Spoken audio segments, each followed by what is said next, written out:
오늘 장 중심이 될 이슈 살펴보고 그 안에서 잠재력 있는 중소형주를 함께 발굴해보는 시간이죠. 마켓포커스 오늘은 이충원 밸류파인더 대표 나오셨습니다. 안녕하세요. 네, 안녕하십니까. 자, 대표님, 간밤 트럼프 대통령이 약가 인하 행정명령에 서명을 했습니다. 골자를 보자면 최애국 대우 기반의 약가 정책을 도입하겠다라는 내용으로 네. 가장 낮은 글로벌 약가를 기준으로 미국 내 약가를 책정하겠다라는 내용인데 어제 해당 소식에 좀 바이오주 투자 심리, 우리 바이오주 투자 심리가 위축된 모습이었어요. 자, 그런데 과거에 유사한 정책을 시행한 적이 있다고 하죠? 네, 일단 총 2가지 정도 사례가 있었는데 먼저 좀 내용을 살펴보면은 트럼프 대통령은 이번 주 초에 행정부 권한을 활용해서 약가 인하를 추진할 것으로 알렸었고 그거에 따라서 말씀 주신 것처럼 전일 국내 바이오 기업들은 일제히 좀 하락하는 그런 모습이 있었습니다. 현지 제약업계에서는 트럼프 대통령의 약가 인하 정책을 시행이 되면 10년간 약 1조 달러의 손실이 불가피하다라는 이런 얘기를 했었는데요. 약가 인하는 곧 판가 인하로 직결이 되고 CDMO 사업을 담당하는 회사들은 당연히 실적이 낮아질 수밖에 없다 보니 이제 그런 부분들이 좀 반영이 된 것 같고 그리고 또 하나 이제 우리가 제약 바이오 기업들을 볼 때 가장 큰 이슈 중에 하나로 보는 게 바로 기술 이전 라이센스 아웃인데 시장에 이런 심리가 이렇게 너무 냉각이 되다 보면은 이런 기술 개발에 대한 부분들도 줄어들 수밖에 없다라는 우려의 목소리가 굉장히 많이 나왔었습니다. 2가지 사례가 있다고 말씀을 드렸는데 첫 번째는 2020년도에 유사한 정책을 시행하려고 했었습니다. 근데 그 당시에는 미국의 법원이 제동을 걸었는데 이게 당시 추진했던 거는 의사의 진료실에서 투여가 되는 약물에 대한 메디케어 지불 금액을 타 국가에서 지불하는 가장 낮은 가격과 연계를 시키는 건데 이번 상황도 유사하다고 가정을 한다면은 암치료 주사자 같은 메디케어 파트 B 정도에 이제 국한이 될 수 있다라는 거. 그리고 그게 첫 번째 사례였고 두 번째는 트럼프 대통령 1기 때 건보 프로그램 메디케어에도 이거를 적용하려고 했었는데 근데 실패했던 사례가 있었고 마찬가지로 그때도 연방법원이 정책 결정 과정에서 행정부에 대한 이런 절차를 건너뛰었다라는 이유로 금지시켰는데 근데 이제 어제 미국 증시를 한번 또 곱씹어 보자면은 블룸버그 기사에 따르면은 어제 제약사들은 최악을 면했다. 우려보다는 훨씬 약했다.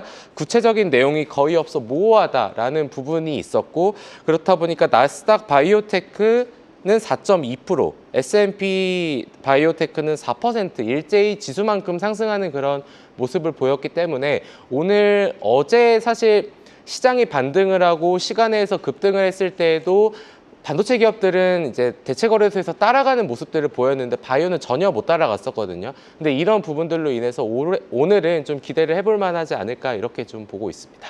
오늘 바이오주 투자 심리는 어제와는 다를 분위기를 강조를 해주셨습니다. 자, 그래도 좀 중요한 건 제약 바이오주, 그러니까 기업들의 재무제표에 어떤 영향이 있으냐일 텐데 지금 보시면 셀트리온 같은 경우에는 52주 신고가를 기록한 상황. 그럼에도 불구하고 바이오시밀러는 오히려 수혜를 받을 거란 분석들 나오고 있는데 어떻게 보고 계실까요? 네, 일단 꾸준한 주주 환원 정책을 펼치고 있는 셀트리온이 이제 전일 52주 신저가를 기록을 하면서 좀 아쉬운 모습을 좀 보였는데요. 이런 상황에서 저는 굉장히 좀 흥미롭게 봤었는데 셀트리온이 오히려 홈페이지에 이제 주주님들께 이제 전하는 글이다라고 해서 어제 글을 좀 올렸는데 오히려 미국 처방의약품 가격 인하 정책 추진은 상대적으로 가격이 낮은 바이오시밀러 업체들한테 긍정적인 영향을 줄 것이다라는 자체 분석을 내놨다라는 게 일단은 좀 흥미로웠던 부분이었고 제목은 미국 트럼프 대통령 약가 인하 계획 관련 당사 대응 전략 안내라는 글이었는데 이거를 또 반대로 생각을 해보면은 굉장히 자신감을 내비쳤다라고 또 해석을 할 수 있을 것 같습니다. 물론 이제 셀트리온 측에서도 세부적인 내용이 공개되지 않아 회사가 지금 얘기를 한 거는 단순한 예측에 불과하나 이런 처방약 가격 인하 내용은 공보험 시장 영역에 국한될 것이다. 그러다 보니까 오히려 고가의 오리지널 의약품 경쟁활동 제한을 유도할 수 있어서 그거를 바이오시밀러로 만드는 회사들이 유리할 수 있다. 오히려 그런 속도를 가속화시킨다는 점에서 긍정적이다라는 얘기를 했었습니다. 그리고 당사 이제 셀트리온이 미국에서 판매하고 있는 오리지널 제품 휴미라는 70% 이상 점유율을 차지하고 있기 때문에 바이오시밀러 쪽에서도 충분히 수혜가 가능하다라는 좀 얘기를 했고요. 이런 셀트리온의 사례를 차치하더라도 바이오시밀러 산업 성장은 애초에 고성장인 거는 누구나 알았었고, 이번에 이런 이슈로 인해서 잠시 투자 심리가 안 좋아져서 어제 삼성 바이오로직스도 이제 100만 원대가 깨지는 그런 모습들이 나왔었는데, 요거는 이제 지나가는 과정 중에 하나다라는 관점에서 좀 보시면 좋을 것 같고, 그래서 특히 앞서 언급한 바와 같이 셀트리온 같은 경우에는 제가 생각했을 때는 이런 적극적인 행보, 미국에 대한 대응, 주주 재고 정책을 펼치고 있음에도 불구하고 52주 신저가라는 이 그림이 굉장히 아쉬운 그림이라고 생각을 하지만, 오히려 이러한 시기에서 중기 이상의 흐름을 본다면은 추가적인 상승이 더 기대되지 않나, 이렇게 좀 봐야 될 것 같습니다. 지금 셀트리온 같은 경우에는 아무래도 바이오시밀러와 관련해서 긍정적인 영향이 있을 것이다, 이렇게 기업도 밝힌 상황인데, 그런데 그럼에도 불구하고 주가가 빠졌다는 건 결국 그냥 바이오주 투자 심리 자체가 흔들렸기 때문으로 봐야 되는 걸까요? 투자 심리에 대한 그런 부분들도 있을 거고, 모멘텀에 대한 부분도 있을 테지만, 제가 생각했을 때 가장 큰 요인은 아무래도 수급적인 요소가 아닐까라는 생각이 좀 듭니다. 최근에 우리나라 외국인들의 대부분의 대응은 매도로 대응을 했었던 거고, 그 사이에서 그나마 매수로 대응했었던 거는 이 시장을 주도했었던 조선이나 방산 이런 쪽에 좀 자금이 많이 몰렸다 보니까 상대적으로 바이오 기업들에 대해서는 매수보다는 매도로 대응했었던 게 컸던 거고, 시간이 지나서 다시 한번 정상화가 된다라고 한다면은 셀트리온 같은 삼성 바이오로직스 같은 기업들의 주가 상승은 충분히 가능성이 있다라고 보셔도 될 것 같습니다. 네, 그렇군요. 그렇다면 지금 바이오시밀러 대장주 하면 딱 두 기업이 떠올라요. 삼성 바이오로직스, 그리고 저희가 앞서 언급을 해드린 셀트리온인데, 이 둘을 제외하고 눈여겨볼 만한 바이오시밀러 관련 중소형주가 있을까요?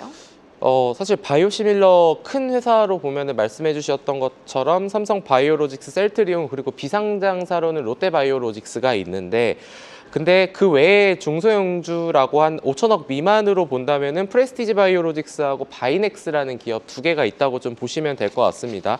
프레스티지 바이오로직스는 시가총액이 3,100억 원, 그리고 바이넥스는 약 4,800억 원을 좀 안 되는 그런 상황이긴 한데, 왜 이 산업은 스몰캡 기업이어도 시총이 3천억이 넘을까, 이런 부분을 생각을 해본다면, 바이오시밀러는 초반에 대규모 투자가 필요해서 중소형주의 경우에는 어쩔 수 없이 적자를 기록하는 경우가 좀 많다라고 봐야 될 것 같고, 이렇다 보니까 밸류에이션상 기업 가치를 논하기에는 좀 쉽지는 않습니다. 이게 삼성 바이오로직스나 셀트리온은 기업 가치 밸류에이션이 되는데 그 외의 종목이 안 되는 이유가 이런 부분에 있고, 프레스티지 바이오로직스는 시가총액이 3천억이 넘음에도 불구하고 지난해 매출액은 22억 원에 영업 손실은 300억 원이 좀 넘었고요. 시가총액이 5천억 원이 약간 안 되는 바이넥스 같은 경우에는 매출액이 1,300억 원을 넘었으나 영업 손실도 마찬가지로 300억 원이 넘었습니다. 그럼에도 불구하고 이러한 시가총액이 형성된다라는 이유는 좀 더 미래에 이 회사가 본격적인 가동, 그리고 매출이 반영이 되었을 때 이 정도 기업 가치를 받을 수 있다라는 이런 관점에서 지금 이런 기업 가치를 받는 것 같고, 그래서 일단은 기존의 과거 대장주였었던 거는 중소형주에서는 바이넥스였다 보니까 이 기업을 먼저 우선적으로 중소형주에서는 보시면 될 것 같다라고 좀 볼 것 같고, 마지막으로 오늘 이 바이오시밀러 산업에 대한 얘기를 했는데, 중장기적인 관점에서는 아주 유망한 산업이니까 이런 부분들도 같이 좀 보시면 어떨까, 그렇게 말씀드리겠습니다. 네, 이렇게 바이오시밀러와 관련된 내용들 함께 짚어봤고요. 다음 이슈도 한번 짚어보도록 하겠습니다. 러시아와 우크라이나를 둘러싼 휴전 협상 기대감이 커지고 있습니다. 양국은요, 15일 튀르키 이스탄불에서 휴전 협상을 벌일 예정인데요. 이 소식에 국내 시장도 반응을 하고 있죠? 네, 어제 특히나 이제 대체거래소부터 SY스틸텍이나 SG 같은 기업들의 좀 가파른 상승세가 있었는데, 이 배경에는 블라디미르 푸틴 러시아 대통령이 휴전 협상을 위한 직접 대화를 제시했다라는 부분이 가장 큰 영향을 미쳤습니다. 젤렌스키 우크라이나 대통령도 이에 응하겠다고 밝히면서 앞서 말씀드렸던 종목 외에도 전진건설 로봇 같은 기업들의 주가 상승이 좀 탄력적으로 있었고, 젤렌스키 대통령은 이제 나는 목요일 15일 튀르키예에서 직접 푸틴을 기다리겠다. 이제 이번에는 러시아인들이 핑계를 찾지 않길 바란다면서 굉장히 적극적인 이런 멘트를 좀 했었고요. 트럼프 대통령도 러시아와 우크라이나의 30일간 무조건적인 휴전을 요구하면서 이런 명분을 만들어준 게 이번 자리에 만들어진 큰 일조가 아닐까라는 생각을 하고 있고, 기나긴 시간 동안 양국의 전쟁으로 인한 지침 속에서 푸틴의 직접적인 제안이 시장에서 긍정적으로 보인 거고, 이러한 부분들이 또 어떻게 진행이 될지 계속해서 좀 봐야 될 것 같습니다. 자, 앞서 언급을 해주신 것처럼 해당 소식에 지금 재건주의 매수세가 몰리고 있는 상황이고요. 제2의 중동봄을 일으킬 거란 기대감도 나오고 있는 상황인데 관련해서 컨소시엄이 구성됐다고 하죠? 네, 일단 휴전이나 종전이 되면은 우크라이나 재건 산업이 당연 사업이 부각될 수밖에 없고, 그런 게 뭐 이제 굴착기가 될 수도 있고 뭐 농기계가 될 수도 있고 여러 가지가 있는데, 결국 시장에서 전망하는 이 재건 산업의 시장 규모는 일단은 굉장히 뭐 다 1년이 아니라 수십 년이 걸리겠지만 700조 원 이상의 인프라 투자가 이뤄질 것이라고 좀 보고 있습니다.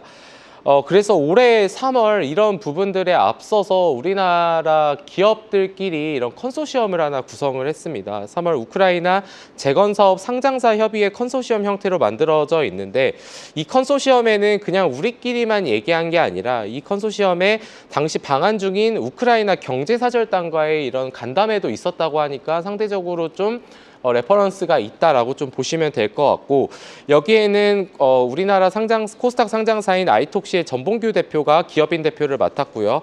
이양구 전 우크라이나 대사가 고문으로 위촉이 되었습니다.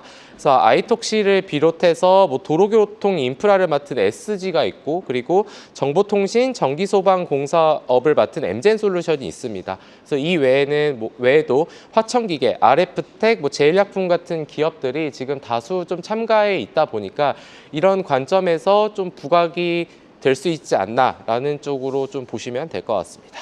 지금 이렇게 컨소시엄을 구성한 상황이지만 결국 중요한 건 이게 실제 수혜로 이어지느냐일 텐데, 네. 수혜 가능성은 얼마나 높게 보고 계실까요? 일단 그런 좀 사례들을 좀 봐야 될 것 같은데, 이제 제가 말씀드린 이 컨소시엄과 시장에서 주목을 받는 기업은 상대적으로 조금 괴리가 있긴 합니다.